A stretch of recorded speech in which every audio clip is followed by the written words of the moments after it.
Good morning mga buddy, update tayo ngayon dito sa MICP Truck Holding. So, swabing mga buddy, maluwag. So, syempre kasi linggo na kaya maluwag. So, yung mga gustong bumiyahe dyan mga buds, so ano pa hinihintay nyo? Let's go na. Tara na rito. So, yun, wala pa gaanong pila. So, medyo maluwag pa mga buddy. Kaya ano pang hinihintay nyo? Tara na. Ayan. So, kanina medyo matraffic siya mga tanghali, pero ngayon okay na.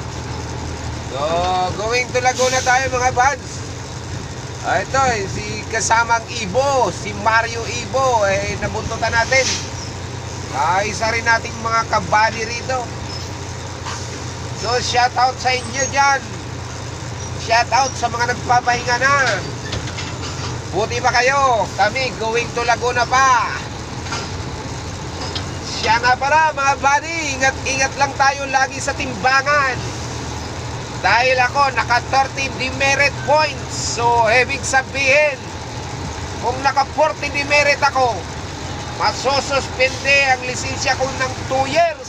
So, come back to the student. And tatanggalin ang 8. Yun ang parusa.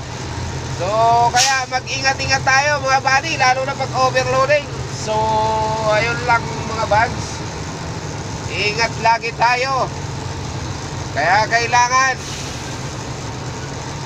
puro magagaan ang ikarga natin, pero wala tayong choice. Kaya